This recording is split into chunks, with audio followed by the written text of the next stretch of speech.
사도행전 1장 8절과 28장 30절과 31절 말씀입니다. 짧기 때문에 저와 여러분 한 목소리로 함께 합독하시겠습니다. 오직 성령이 너희에게 임하시면 너희가 권능을 받고 예루살렘과 온 유대와 사마리아와 땅끝까지 이르러 내 증인이 되리라 하시니라. 다음 30절 31절입니다. 바울이 온 이태를 자기 셋집에 머물면서 자기에게 오는 사람을 다 영접하고 하나님의 나라를 전파하며 주 예수 그리스도에 관한 모든 것을 담대하게 거침없이 가르치더라. 아멘. 이는 하나님의 말씀입니다. 오늘 본문 말씀은 여러분들이 잘 아시다시피 사도행전의 처음과 그리고 마지막 부분이라고 할 수가 있겠습니다. 사도행전 1장을 보시면 부활하신 예수께서 제자들에게 40여일 동안 나타나시면서 자신이 부활하셨다는 그런 증거를 확실하게 보여주시고요. 또 하나님의 나라의 일에 관한 그런 말씀을 전해주십니다. 그리고 승천하시기에 앞서서 뭐라고 하십니까? 오직 성령이 너희에게 임하시면 너희가 권능을 받고 예루살렘과 온 유대와 사마리아와 땅끝까지 이르러 내 증인이 되리라. 그렇게 말씀을 해주시죠. 그리고 이러한 예수님의 말씀이 사도행전을 보시면 하나씩 순차적으로 성취되는 것을 분명히 보게 됩니다. 그래서 사도행전 2장을 보시면 어떤 사건이 나오죠? 성령 강림의 사건이 나옵니다. 예수께서 말씀하셨잖아요. 성령이 너희에게 임하셨어요. 그래서 보면은 그 이후로 어떻습니까? 사도행전 1장부터 7장까지는 그 지역적으로 예루살렘에서 복음이 전파되는 것을 보게 되고요. 또 8장부터 12장까지는 유대와 사마리아에 이르기까지 복음이 전달되는 것을 보게 됩니다. 그리고 이제 본격적으로 사도 바울이 등장하는, 물론 9장에도 나왔지만 본격적인 사역은 13장서부터 시작이 됩니다. 그래서 13장부터 28장까지는 바울을 통하여 복음이 어디까지 전달이 되죠? 땅끝, 다시 말해서 로마에까지 전달되는 것을 우리가 보게 됩니다. 그런 의미에서 사도행전 1장 8절의 말씀은 사도행전에 뭐라고 할 수 있을까요? 목차라고 할 수가 있겠습니다. 이 사도행전 1장 8절의 말씀대로 그대로 사도행전에서 이루어지는 것을 우리가 보기 때문인 것이죠. 사실 사도행전의 말씀은요, 저희가 작년부터 금요 찬양 기도회 때 함께 말씀을 나눴고요. 지난 금요일 날 어디까지 저희가 봤냐면 28장 29절이 아니라 28절이에요. 왜냐하면 29절은 없음이라고 나와 있거든요. 그래서 28절까지 함께 나눴고, 이제 오늘 그래도 결론은 좀 함께 나눠야 되지 않겠는가, 그러한 입장에서 오늘 본문을 사도행전 1장 8절과 그리고 28장 30절, 31절로 정하였습니다. 근데 사실 사도행전의 내용을 보면요, 흥미진진해요. 복음서 내용도 흥미진진하지만 사실 교리서 같은 경우 로마서, 갈라디아서 여러분 읽기 쉽습니까? 어려워요. 하지만 사도행전은 읽기 재미있어요. 왜냐하면 이야기, 스토리가 있으니까요. 그래서 사도행전을 보면은 처음부터 흥미진진합니다. 부활하신 예수께서 제자들에게 나타나셨잖아요. 그리고 이제 선교적인 사명을 그들에게 주시고 하늘로 승천하십니다. 영광 가운데 올라가셨어요. 그리고 오순절 성령 강림의 사건이 일어나자 사람들이 방언을 하기 시작합니다. 오늘날 알아듣기 어려운 방언이 아니라 각 지역별로 알아들을 수 있는, 그러니까 제2 외국어를 했다는 거죠. 그리고 그날에 수천 명의 사람들이 예수 그리스도를 믿고 영접하는 놀라운 구원의 사건이 일어나는 것을 보게 됩니다. 특히 사도들은 어떻습니까? 주님의 권능을 받아서 병을 고치고요, 귀신을 내쫓고요, 또 심지어는 죽은 사람까지 살리는 그런 기적을 행하는 것을 우리가 보게 되죠. 또 그리스도인들을 핍박하던, 정말 목숨을 걸고 핍박하던 사도 바울이 다메섹 도상에서 예수 그리스도를 빛 가운데 만나 회심한 이후에 어떻습니까? 이제는 목숨을 걸고 뭘 증거합니까? 복음을 증거하는, 예수를 증거하는 그런 사람으로 변화된 것을 보게 되고요. 그의 행적을 통하여서 또한 놀라운 그런 기적의 사건들이 연이어서 일어나는 것을 보게 됩니다. 물론 순탄하지 않았죠. 수많은 그런 대적, 적그리스도, 사단의 세력에 의해서 공격을 받고요, 핍박을 받고요, 박해를 받고요, 심지어 죽을 뻔한 그런 위기들을 숱하게 보내게 됩니다. 특히 로마로 가는 길에 있어서 유라굴로의 광풍을 만나 물에 그냥 파손돼서 죽을 뻔한 그러한 경험을 하게 되죠. 하지만 결국 어떻게 됩니까? 마지막 종착지인 로마로 가게 되는 것을 보게 됩니다. 자, 그럼 이쯤 되면 독자들은요, 궁금해할 거예요. 기대하게 될 거예요. 과연 이 사도 바울이 로마에서 그 삶을 어떻게 마무리 지을 것인가? 특히 그 당시 가이사 황제는 누구였습니까? 네로였어요. 그가 과연 네로 앞에 서서 어떤 일을 할 것인가? 굉장히 궁금했을 거예요. 그런데 사도행전 마지막에 어떻습니까? 오늘 본문 다시 한번 보여주십시오. 28장 30절, 31절. 바울이 온 이태를 자기 셋집에 머물면서 자기에게 오는 사람을 다 영접하고 하나님의 나라를 전파하며 주 예수 그리스도에 관한 모든 것을 담대하게 거침없이 가르치더라. 보통 사람이란 우리는 다 알고 있지만 처음 보는 사람은 어떻게 했어요? 이제 그 다음 장을 넘기겠죠. 왜? 더 있을 게 확실하잖아요. 그런데 사도행전 29장은 없습니다. 그리고 29장이 없다는 것을 발견하게 될 때 사람들은 실망하게 되겠죠. 만약 사도행전을 영화로 만들었다면 어떻게 될까요? 아마 나오면서 이거 환불해 주십시오 하는 사람이 분명히 있을 것입니다. 스펙타클하게 그냥 진행이 되잖아요. 첫 장면부터 부활하신 예수님께서 나타나시고 승천하시고 오순절 성령 강림 사건이 일어나고 병자들이 고쳐지고 수천 명의 사람들이 믿음으로 예수를 영접하고, 그리고 마지막에 가서는 유라굴로 강풍 속에서도 14일 동안 표류하면서 한 사람도 헤엄없이 멜리데 성으로 상륙하여서 피하게 되는 거 우리가 보게 되거든요. 그럼 이제 앞이 이러면 마지막은 어떻겠어요? 엄청난 기대를 가지고 그 영화를 보게 되겠죠. 그래서 이제 이태 동안 사도 바울이 로마에서 많은 사람들에게 복음을 선포했다는 그 내용 가운데 이제 조금 있으면 결말이 되겠구나. 가이사를 만나겠구나. 또 바울이 순교하겠구나. 그래서 이제 숨을 줄이며 기다리고 있는데 The end. 끝나버린 거예요. 만약에 이런 영화를 보면은 좀 허무할 거예요. 자기가 그래도 기대한 바가 조금 어느 정도 충족이 돼야 되잖아요. 그래서 오늘날 드라마를 보면요, 원래는 그렇게 안 하기로 했다가 이제 사람들이, 시청자들이 뭐 이 주인공 죽이지 마라 막 그래가지고 하면은 나중에 그거 바꾸려. 그래 드라마 주인공을 살려주고 해피엔딩으로 끝나게 하고, 이 정도까지 가는데 사도행전은 그렇지가 않거든요. 그렇다면 누가는 왜 바울이 로마 황제를 만난 이야기, 또 사도 바울이 순교당한 이야기를 이 사도행전에 실지 않은 것일까요? 뭐 여러 가지 설이 있는데 정확한 근거는 없습니다. 왜냐하면 우리가 누가를 만나본 적이 없잖아요. 그래서 누가의 입장을 누가 전할지라도 그 누가는 우리에게 정확한 대답을 줄 수가 없습니다. 근데 이런 설이 있어요. 아마도 당시 사람들, 이 사도행전에 있는 당시 사람들은 바울이 가이사 앞에서 재판을 받고 어떤 복음을 증거했다는 그 사실을 알았을 것이다. 또 바울이 순교당한 것도 다 알았을 것이니까, 그러니까 굳이 여기에 적지 않았어도 될 것이다. 그렇게 말하는 사람도 있고요. 또 어떤 사람들은 이 사도행전이 쓰여진 시기가 아직 사도 바울이 죽지 않은, 순교하지 않은 그때 한 53년경에 쓰여지지 않았을까, 그렇게 추측을 하는 그런 학자들도 있습니다. 근데 저는 개인적으로 이 주장, 이 지금 소개드릴 주장이 가장 마음에 와닿더라고요. 사도행전의 중심 주제가 뭡니까? 바울인가요? 아니잖아요. 복음입니다. 이 사도행전의 주제가 복음이기 때문에 굳이 사도 바울의 죽음에 대해서, 또 가이사 앞에서 재판받는 그러한 장면을 기술하지 않아도 된다는 것이죠.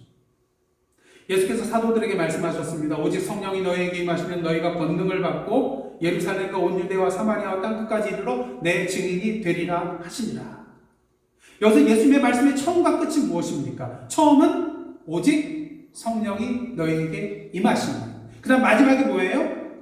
내 증인이 되리라.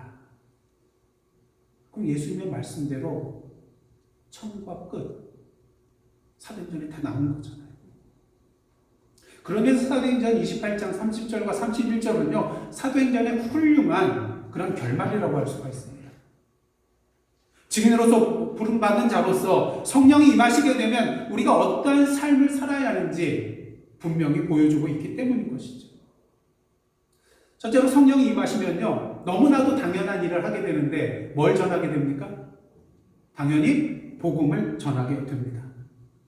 여러분, 사도행전 말씀, 바울의 사역들을 보시면요, 가는 곳마다 동일한 말씀을 전했어요.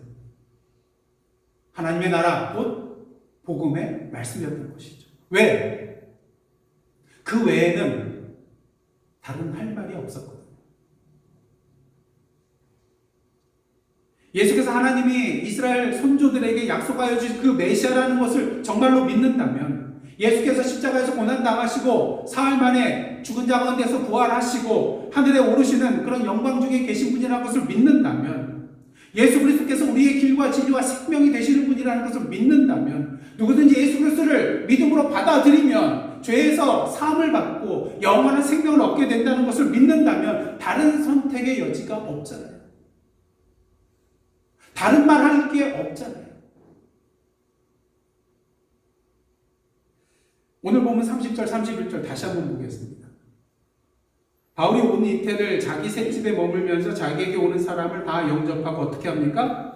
하나님의 나라를 전파하며 주 예수 그리스도에 관한 모든 것을 담대하게 거침없이 가르치더라.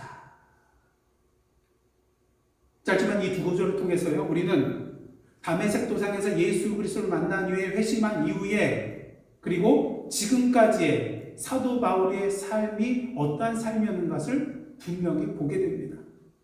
한마디로 뭐 하는 삶이었어요? 복음을 전하는 삶이었다는 것이죠. 여기는 뭐 가이사 앞에 나아갔더라 이런 거 필요 없어요.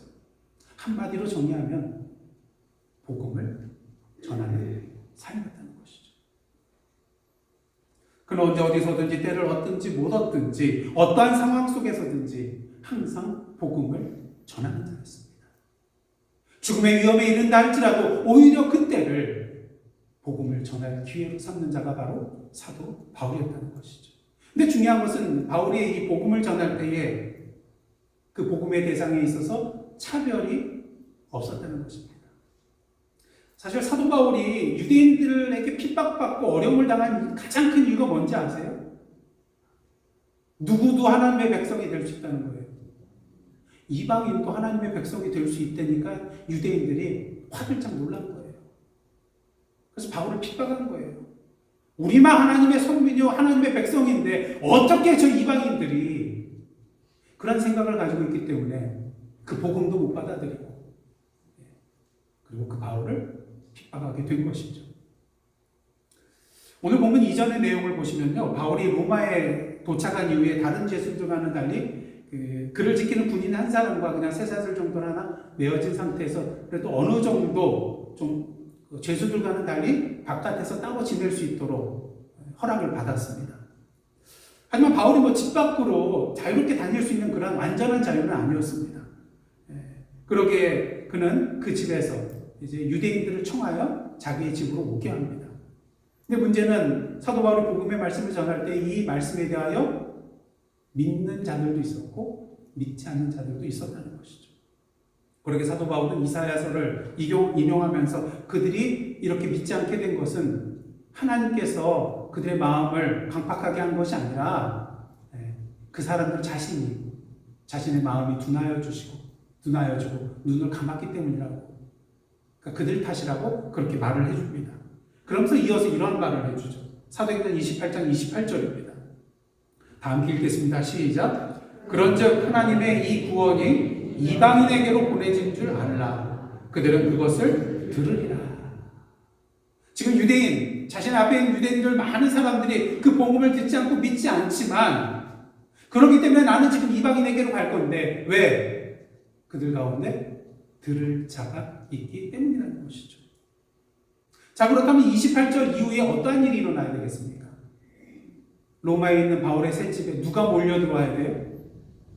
이방 사람들이 몰려와서 이방 사람들이 복음을 듣고 복음을 믿고 구원을 얻어야겠죠. 근데 오늘 본문 말씀 보시면 어떻습니까? 모든 사람 같습니다.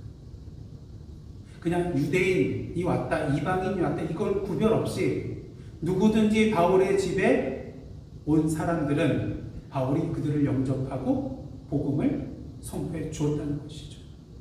왜 그렇습니까?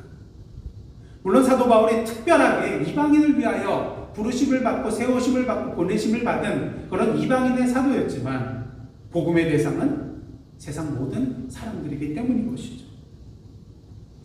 여러분, 예수께서 말씀하신 땅끝은 도대체 어디입니까? 어딜까요? 물론 사도 바울에게 있어서 땅끝은 어디였습니까? 로마였어요. 사실 성경적으로 땅끝이라는 것은 이방 족속이 있는 곳입니다.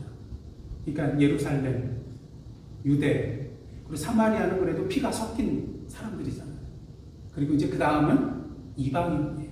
그럼 그 당시 이방 세계의 가장 중심지가 어디입니까? 로마였잖아요.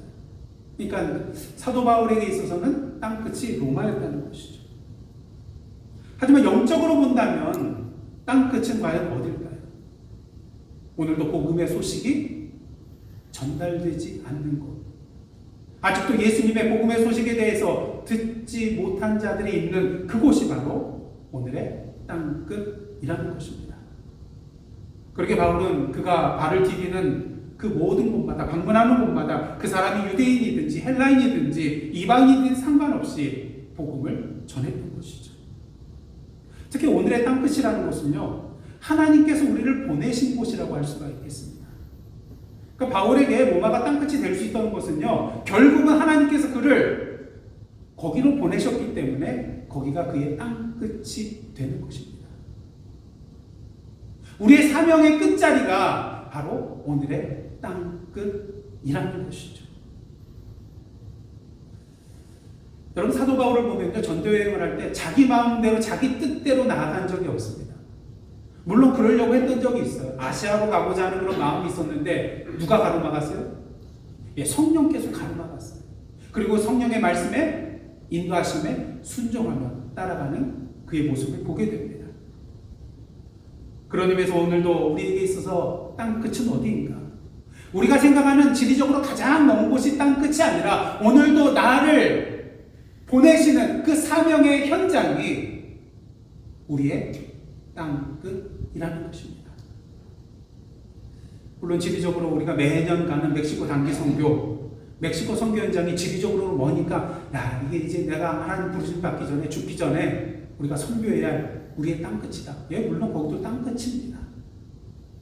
하지만 또 하나의 땅끝이 있다는 것을 우리 분명히 알아야 됩니다. 오늘도 우리에게 하나님께서 허락하신 우리의 일상의 현장과 일상에서 만나는 그 모든 사람들이 바로 오늘의 땅끝이 될 수 있기 때문인 것이죠. 그런 의미에서 하나님께서 저와 여러분을 보내신 오늘의 땅끝은 어디입니까? 오늘도 사도 바울과 같이 그 땅끝을 향하여 성령의 충만한 가운데 그 하나님의 복음을, 예수 그리스도의 도를 온전히 전해 나가시는 저와 여러분의 모습이 되기를 원합니다. 그 다음 둘째로요, 성령이 임하시면, 한번 따라 하십시오. 성령이 임하시면 담대해집니다. 오늘 31절 하반절 한번 보시겠습니다. 주 예수 그리스도에 관한 모든 것을 담대하게 가르쳤다고 하고 있어요. 그래서 담대하게라는 표현은요, 보통 사도행전에 많이 등장하는데 사도들이 전도할 때 보이는 전형적인 태도라고 할 수가 있겠습니다. 그래서 사도행전 2장을 보시면 사도 베드로가 설교할 때에 담대하게 전했어요. 사도행전 4장을 보시면 사도들이 복음을 전하다가 붙잡혔지만 가서 신분을 받는 가운데서도 베드로와 요한이 관리들 앞에서 담대하게 말하는 것을 우리가 보게 됩니다. 또 사도행전 13장, 14장을 보시면요, 사람들의 비방과 반박 속에서도 바울과 바나바가 담대하게 말하는 것을 보게 됩니다. 또 사도행전 18장, 19장을 보시면 바울이 회당에서 유대인들을 상대로 담대하게 말을 하는 것을 보게 됩니다. 그리고 오늘 본문 이전에 26장을 보시면 바울이 총독 베스도 앞에서도 담대하게 말을 합니다. 그리고 오늘 본문 어떻습니까? 사도 바울이 로마에서도 계속해서 담대하게 하나님의 말씀을 전하는 것을 보게 되는 것이죠. 그럼 이사야들이 과연 이러한 복음을 전할 때, 하나님의 말씀을 전할 때에, 또 주님의 복음에 대해 변증할 때에 두렵고 떨리는 마음이 없었을까요? 당연히 두렵고 떨리는 마음이 있었을 거예요. 하지만 그럼에도 불구하고 그들이 그렇게 담대하게 나아갈 수 있었던 것은, 그 이유는 무엇일까요? 그들이 성령으로 충만해 있었기 때문인 것입니다. 그래서 제가 조금 전에 말씀드린 그런 담대하게 말씀을 전했다는 그런 내용들 중에 일부를 보시면요, 그들이 그렇게 할 수 있었던 이유가 바로 성령께서 임하시고 성령께서 충만하게 역사하셨기 때문이라는 것을 그 본문들을 통해서 우리가 분명히 보게 됩니다. 그렇습니다. 우리가 오늘도 세상에 나아가 담대하게 복음을 전할 수 있는 이유는 우리의 힘 때문이 아니에요. 우리의 능력 때문이 아니에요. 우리와 함께 하시고 동행하여 주시고 능력 주시고 지혜 주시는 성령님의 인도하심 때문이라는 것이죠. 그래서 저도 한국에서 이제 전도학교, 총회 전도학교를 한 적이 있는데, 그래서 이제 마지막으로 실습을 나가요. 이론은 막 이제 며칠 동안 배우고, 이제 마지막 날에는 전도를 나갑니다. 그래서 어느 마을에 이렇게 두 사람씩 짝지어가지고 떨어뜨려놔요. 몇 시까지 여기 오십시오. 이제 그때까지 전도를 하는 거예요. 그래서 이 전도학교를 수료하기 위해서는, 졸업하기 위해서는요, 전도회 가지고 결신자가 있어야 돼요. 그게 없으면은 수료를 못해요. 저는 누굴 전도했을까요? 못했어요. 말씀을 전하고 어떤 학생이 있는데 그 누나가 이제 자기 동생을 위해서 정말 기도해주고 얘가 교회 나가면 좋겠다 그래서 그 집에 가서 한참을 얘기했었어요. 근데 결심은 못했어요. 근데 시간은 다 됐어요. 저 파트너였던 목사님이, 그분은 또 저보다 연세가 있으시고 노회장도 하셨던 그런 분인데, 근데 자기는 두세 사람 했대요. 그러면서 저를 긍휼히 여기시면서 한 사람을 꺼줬어요. 그래서 수료할 수 있게 되었습니다.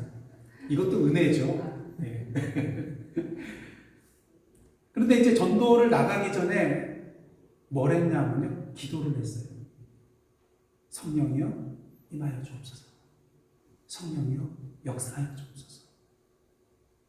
왜 이런 기도를 했을까요? 전도는 내가 하는 게 아니거든요. 성령께서 도와주심으로 할 수 있는 것이거든요. 사도행전 4장을 보시면요, 믿는 무리들이 함께 기도를 하는데 그 내용 중 일부를 보시면 이런 말씀이 있습니다. 29절과 30절이에요. 주여 이제도 그들의 위협함을 굽어보시옵고, 그러니까 복음을 전하는데 대적이 되는 사람들이죠. 그 위협을 좀 살펴봐 달라는 거예요. 또 종들로 하여금 뭡니까? 담대히 하나님의 말씀을 전하게 하여 주시오며 손을 내밀어 병을 낫게 하시옵고 표적과 기사가 거룩한 종 예수의 이름으로 이루어지게 하옵소서. 이러한 기도를 드립니다. 그럼 어떤 일이 일어났겠는가? 31절입니다. 다 함께 읽겠습니다. 시작. 빌기를 다음에 모인 곳이 진동하더니 우리가 다 성령이 충만하여 담대히 하나님의 말씀을 전하니라. 예, 담대히 하나님의 말씀을 전할 수 있게 되었습니다. 그들의 위협에 대해서 두려워하던 그들이었잖아요. 하지만 기도를 통하여서 성령이 충만하게 역사하여 주시다. 그 모든 두려움이 사라지고 담대하게 그 복음을 전할 수 있게 되었다는 것입니다. 성령의 충만함으로 말미암아서요. 성령은 지혜의 영이요 능력의 영이시잖아요. 그렇게 오늘도 우리가 말할 바를 우리의 입술에 넣어주십니다. 오늘도 두려움 없이 담대하게 나아갈 수 있도록 우리에게 용기를 주시는 분이 바로 성령 하나님이시죠. 혹시 오늘도 복음을 전하는 데 있어서 두려움을 느끼시나요? 그럼 아직 뭘 충만하게 받지 못한 거예요? 예, 성령의 충만함을 받지 못하신 거예요. 성령의 충만함을 받지 못했다는 것은 무엇입니까? 믿음이 부족하다는 거예요. 전에도 한번 말씀드렸는데 제가 한국에 살 때 초등학교 다닐 때에 치아와 잡종 한 마리를 키웠어요. 치아보다 조금 크고 그런데 원래 치아종이 좀 짖기를 잘한대요. 그래서 이제 이 치아를 하여튼 산책도 하고 뭐 그러는데 또 옛날에는 줄 안 맸잖아요. 그냥. 네. 그래서 저희 집 문을 딱 나서는데 얘가 빵빵빵 오르면서 어디로 막 달려가는 거예요. 네. 봤더니 저 골목 끝에 셰퍼드 한 마리를 어떤 남자분이 다 데리고 가는데 얘가 겁도 없이 막 달려가서 막 지저대면서 싸우자는 거예요. 얘가 지 능력을 믿고 그랬을까요? 저를 믿고 한 거죠. 제가 두려워서 벌벌 떨고 있는 거 알지도 못하고 그냥 막 달려가서 지저대는 거예요. 다행히 달려들지는 않아서 다행히 이제 데리고 올 수가 있었는데 정말 그때 생각하면 두려웠습니다. 저만한 셰퍼드였거든요. 이 치아와 잡종도 이 부족한 주인을 믿고 이렇게 나아가는데 하물며 우리의 성령께서 우리와 함께 하시고 동행해 주시고 능력 주시는데 어떻게 해야 되겠습니까? 믿음으로 담대하게 나아가야 하는 것이죠.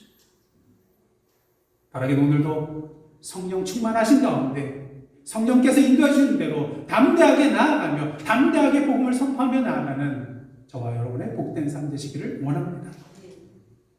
그 다음 이제 마지막으로요. 한번 따라 하시길 원합니다. 성령이 임하시면 거침이 없어집니다. 네. 그렇다고 하고 뭐 비상식적으로 막 아무에게나 가서 뭐 당신 예수 안 믿으면 지옥 갑니다. 이런 거침없는 거를 얘기하는 게 아니에요.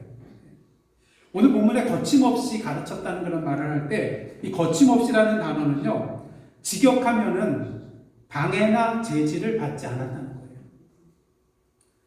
그러니까 1차적으로 무엇을 의미하냐면요, 복음을 전하는 데 있어서 법적으로 아무런 문제가 없었다는 거예요. 만약 바울이 전하는 그런 복음이 로마상에 있어서 불법적이고 체제 전복적인 것 같다면 바울이 거기에서 2년 동안 이 복음을 전할 수 있었을까요? 결코 그럴 수 없다는 것이죠. 사실 중국에서도 선교사들이 많이 가 계시는데 공안들이 다 알고 있대요. 네. 처음에는 봐주고 있다가 어느 시점에 이르르면은 그냥 단속을 하고 붙잡고 그렇게 한다는 것이죠. 로마 당국은 바울이 전하는 내용에 대해서 분명히 알고 있었을 것입니다. 그럼에도 불구하고 그것을 금하지 않았다는 건 뭐예요? 그 복음의 내용이 로마 정치나 사회에 어떤 악영향을 끼치는 것이 아니라는 것을 그들이 인정했다는 것이죠. 그렇게 바울은 거침없이 거기서 복음을 전할 수 있었던 것입니다. 특히 예루살렘에서부터 로마로 오는 그 여정을 보시면요, 바울이 계속해서 로마의 관리로부터 특혜를 받고 선대를 받은 것을 우리가 보게 됩니다. 보고도 받고요. 근데 이것이 과연 우연일까요? 물론 사도 바울은 로마 시민권자였어요. 하지만 예루살렘에 있는 동안 그 유대 총독들에게 있어서는 유대인들의 환심을 사는 게 참 중요했거든요. 근데 그러한 가운데서도 바울에게 특혜를 주고 보호를 해주고 선대를 베풀어줬다는 것은 무엇을 말합니까? 그 모든 길 가운데 누가 함께 하셨다는 거예요? 주님께서 함께 하셨다는 것입니다. 하나님께서 바울을 보호하여 주시고 지켜주신 이유는 뭡니까? 바울이 하나님의 뜻대로 어디까지 가야 돼요? 로마까지 가야 하기 때문에 하나님께서 인도하시고 보호하시고 도움의 손길을 붙여 주셨다는 것이죠. 물론 바울에게는 어느 정도의 자유가 허락되었지만 지금은 매여 있는 어떤 사람의 상태입니까? 죄수의 상태에 있습니다. 그렇다면 죄수의 상태에 있는 그에 대해서 거침이 없었다는 표현을 과연 할 수 있을까요? 완전한 자유가 있어야지 거침이 없다는 표현을 할 거 아니겠습니까? 역사적으로 기록은 없지만 바울이 나중에 가이사 앞에 섰을까요? 서지 않았을까요? 어떻게 아세요? 증거를 내라고 하면 어떻게 하시겠습니까? 가이사 앞에 섰다는 거 저는 확신해요. 왜? 유라굴로 광풍을 만났을 때, 배가 위경에 처했을 때 하나님께서 하나님의 사자를 보내주셔서 사도 바울에게 뭐라고 해주셨습니까? 그에게 두려워하지 말라고 하면서요, 그가 가이사 앞에 서야 할 것이다 라고 말씀해 주셨어요. 누구의 말씀이에요? 하나님의 말씀입니다. 바울에게 주신 하나님의 말씀이 다 성취됐나요? 안 됐나요? 다 성취되었어요. 그러한 것을 볼 때 그가 가이사 앞에 서게 되었다는 것은 비록 이 사도행전의 기록으로 남아있지는 않지만 역사적 기록에도 찾아볼 길이 없지만 분명히 이루어졌다는 것을 우리는 분명히 알게 된다는 것이죠. 여러분, 만일 바울이 재판 중에 있는 죄수가 아니었다면 가이사 앞에 설 수 있었을까요? 무엇을 말합니까? 이 또한 하나님의 섭리였다는 것이죠. 바울로 하여금 가이사를 만나게 하기 위해서, 그 가이사 앞에서도 복음을 담대하게 선포할 수 있게 하기 위해서 이러한 길을 걸어가게 하셨다는 것이죠. 특히 옥중서신인 그 빌립보서를 보면요, 바울이 자신이 옥에 갇혀 있는 것에 대해서 이렇게 말을 하고 있는 것을 보게 됩니다. 빌립보서 1장 12절과 13절, 14절 말씀입니다. 형제들아, 내가 당한 일이 뭐예요? 지금 로마에서 감옥에 갇혀 있는 그런 상황. 물론 조금 부분적인 자유는 있었지만 여전히 쇠사슬에 군인하고 연결되어 있는 그런 상황이었습니다. 근데 내가 당한 일이 사실 슬퍼하고 좀 풀려나게 해달라고 기도를 받아야 될 그런 상황이지만 도리어 뭐라고 말하고 있습니까? 복음 전파에 진전이 된 줄을 너희가 알기를 원하노라. 걱정하지 말라는 슬퍼하지 말라는 거예요. 오히려 나의 이 매임으로 인하여서 복음의 진전이 이루어졌다는 거예요. 13절입니다. 이러므로 나의 매임이 그리스도 안에서 모든 신대함과 그 밖에 모든 사람에게 나타났으니 형제 중 다수가 나의 매임으로 말미암아 주 안에서 신뢰함으로 겁없이 하나님의 말씀을 더욱 담대히 전하게 되었느니라. 이게 무슨 말씀이냐면요, 지금 감옥에 갇혀 있잖아요. 낭망하고 슬퍼할 수밖에 없는 그러한 좌절의 상황이에요. 근데 감옥에 있는 그런 시대 안과 밖에 있는 모든 사람들이 바울을 보니까 어때요? 전혀 죄송하지 않거든요. 기도하고 찬송하고요, 복음을 힘있게 전하고요, 담대하게 나아가고요. 그리고 오히려 은혜가 되고 도전이 되고 힘이 된 거예요.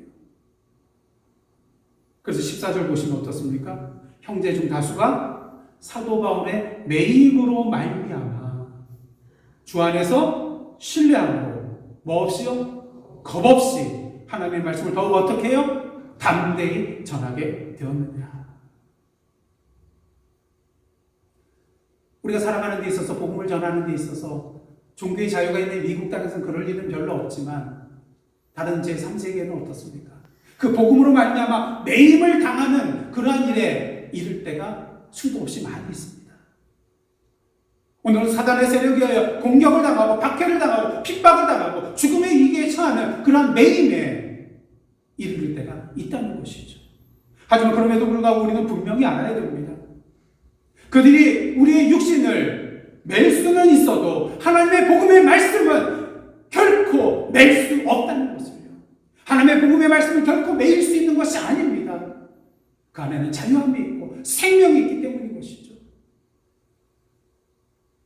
오늘의 사도행전 어떻습니까?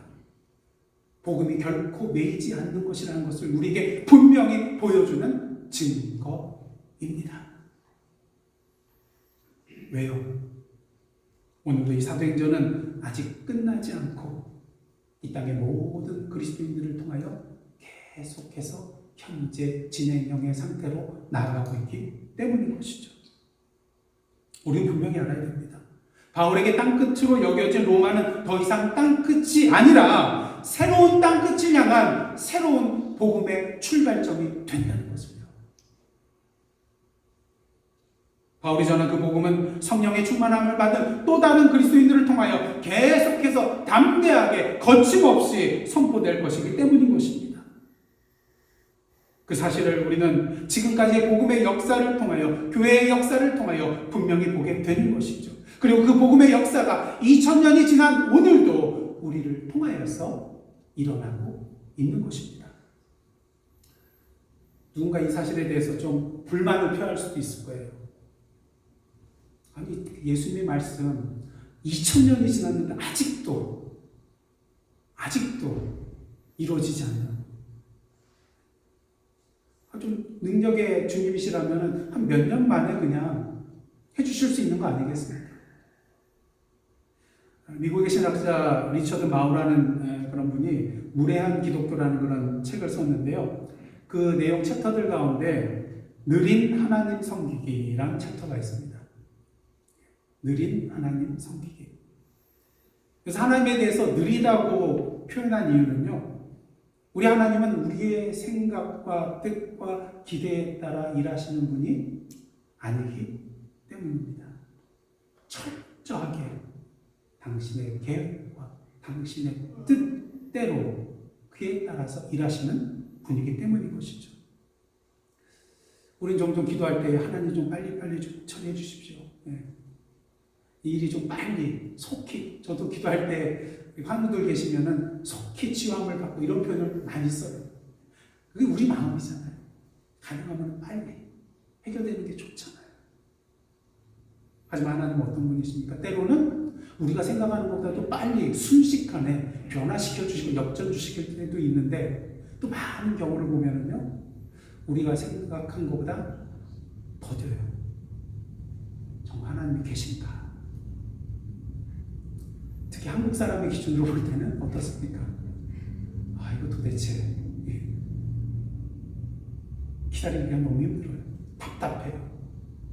하지만 중요한 사실은 우리 눈에 보기에 답답하고 이해가 되지 않는다 할지라도 하나님께서는 당신의 계획대로 한 차의 오차도 없이 모든 일들을 하나씩 이루어가고 계시다는 것입니다. 사실 마음 같아서는 예수님께서 빨리 재림하셔서 속히 하나님의 나라가 이 땅에 이루어지기를 원하는 마음 굴뚝 같을 것입니다. 하지만 우리는 하나님의 시간에 우리의 시계를 맞춰야 하는 것입니다. 오늘도 인내하고 기다리시는 그 하나님의 뜻에 우리 인간적인 뜻을 맞춰 나가야 한다는 것이죠. 그럴 때 이러한 인내의 시간은요, 결코 우리에게 무의미한 시간이 아니라 두 가지 차원에서 우리에게 의미 있는 시간이 됩니다. 왜냐하면 하나님의 인내의 시간이라는 것은요, 구원받은 자들에게는, 잘 들으십시오, 순종의 기회의 시간이에요. 이미 믿은 자들, 하나님의 백성에게는 이 기다림의 시간이 순종의 기회의 시간입니다. 구원받지 못한 자들에게는 어떤 시간일까요? 복음을 받아들이고 구원받을 기회의 시간이라는 것입니다. 바라긴 오늘도 자신의 인간적인 생각과 계획과 뜻을 내려놓고 나 자신의 시계를 하나님의 시계에 맞춰 나감으로 인하여서 매일매일 자신의 시간을 하나님께 순종하는 기회와 오늘도 죽어가는 그런 생명들을 살려나가는 기회로 삼고 오늘도 성령의 충만하신 가운데 오늘 우리에게 정하여 주신 그 땅 끝까지 이르러 복음을 어떻게 해요? 담대하게, 그리고 또 어떻게 해요? 어떻게 해요? 거침없이 전해 나아가는 저와 여러분, 그리고 예사랑 선교교회가 되기를 주님의 이름으로 축원합니다. 기도하시겠습니다. 하나님, 예수께서 주신 그 사명의 사도행전 1장 8절의 말씀이 우리의 삶이 되게 하여 주옵소서. 오늘도 성령이 임하시면 우리가 증인이 되리라는 그 주님의 말씀을 믿음으로 굳게 붙들고 성령 충만하신 가운데에 오늘도 때를 얻든지 못 얻든지 성령의 인도하신 가운데에 세상에 나아가 하나님 나라와 그 예수 그리스도의 복음의 생명의 말씀을 담대하게 거침없이 전해 내려나가는 저희들 되게 하여 주옵소서. 저희들의 삶의 발걸음이 사도행전에 계속된 말씀이 되게 하여 주옵소서. 예수님의 이름으로 기도드리옵나이다. 아멘.